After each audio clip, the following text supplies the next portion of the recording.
Hello, everyone. My name is Mark Mulligan. I'm going to be sharing about economic class and its impact on crime.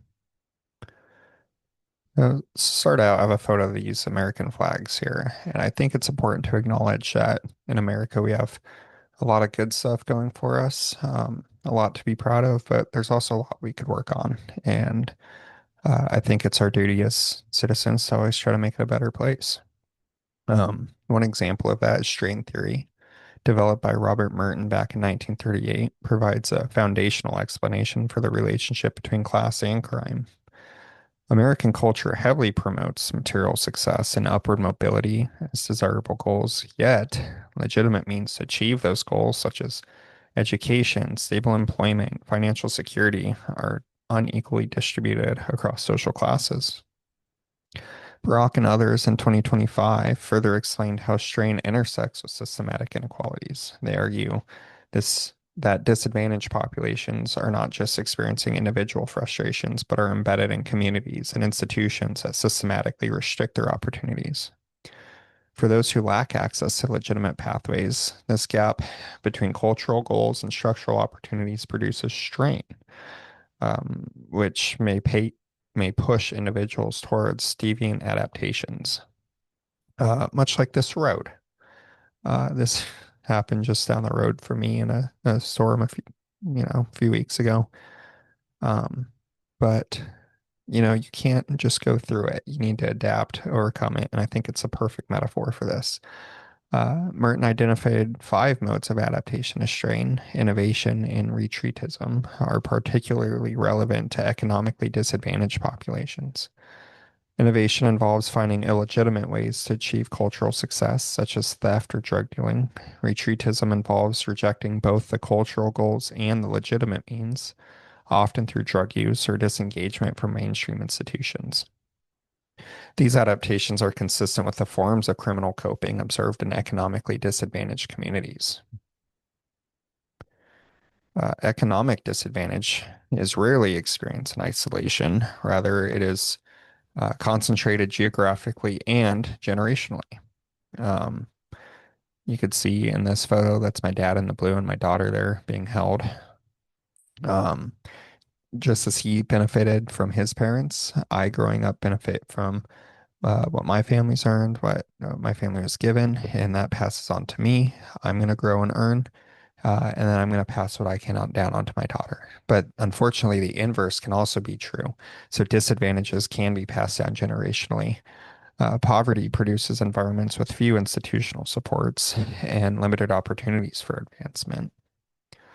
And neighborhoods marked by concentrated disadvantage often feature underfunded schools, deteriorating housing, and limited access to healthcare and employment. These conditions form the structural backdrop against which crime emerges. Women in disadvantaged communities may confront additional barriers, such as gender-based discrimination and the pressures of single parenthood. These intersections shape the types of crime people engage in and the likelihood of being targeted by the criminal justice system.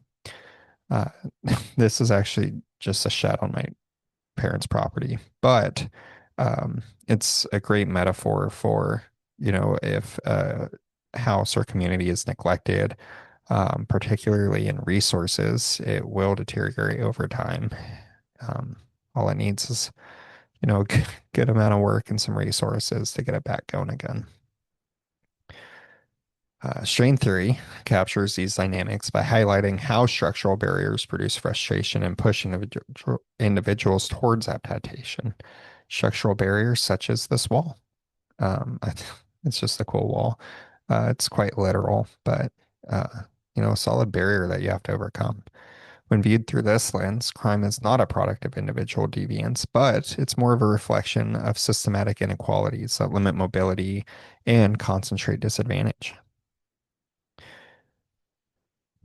While poverty and concentrated disadvantage have long shaped crime patterns, the growing threat of global warming adds yet another layer of complexity. Climate change is not experienced equally across classes. Wealthier populations can relocate, purchase insurance, or invest in adaptation technologies, but the poor remain trapped in vulnerable areas. An example of that is this. This is just a flood that's happening, kind of going on right now with some rainstorms going on around me. And unfortunately, every single year, people in disadvantaged parts of where I live experience flooding in their houses. Every fall and winter, the rivers seem to get higher and higher, and then the summers they just get lower and lower. The wealthier people have quite literally moved their entire houses, whereas the disadvantaged populations, unfortunately, are just flooded year after year. Um, pretty unfortunate situation.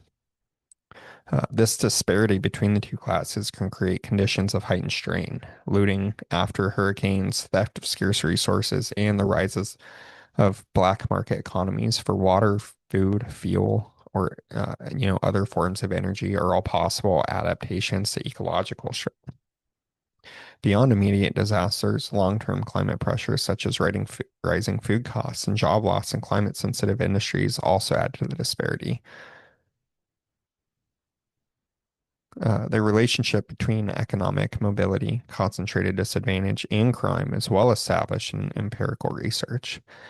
Sharkey and others in 2017 examined neighborhood disadvantage and violent crime rates across U.S. cities. Their study found that communities with higher levels of concentrated poverty and lower levels of mobility consistently experienced higher rates of violent crime.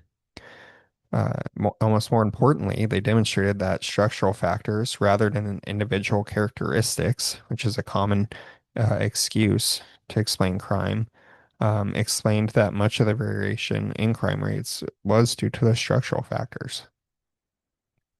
Um, this was this is just local to me, and it's a prime example. I live in a very interesting area, where it's a long-standing impoverished town in a lot of areas, and then extremely wealthy just about 10 minutes away. And that disparity has caused scenes like this pretty common around me, where, it's just a trash receptacle, but it's a common place for crime, looting, illegal dumping.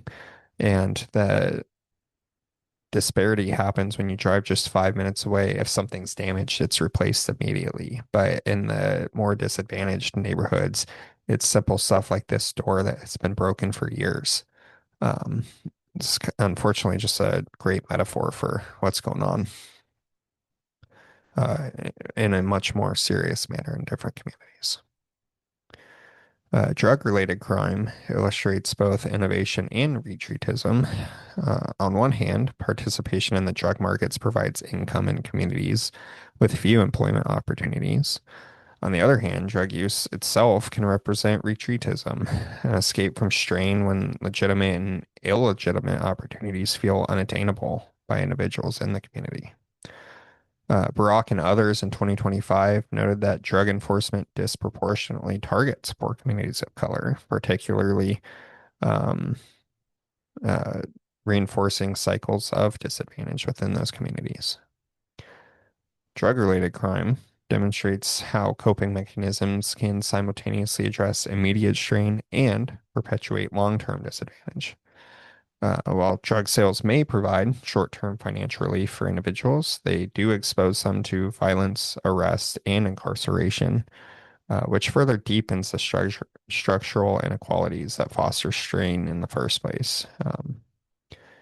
And this this is actually counterfeit currency, but to me, again, it's a good metaphor of when you're spending money on drugs, you're typically throwing away that much needed money, but it's because of retreatism that, individuals feel the need to do that, which is pretty unfortunate to see. And when you're selling drugs to get money, to me, it's just, since it's such an illegitimate and harmful way to earn money, it's kind of just like getting fake money. So, pretty powerful metaphor there. But, here's a list of my references. Thank you so much for your time, and it's been a pleasure.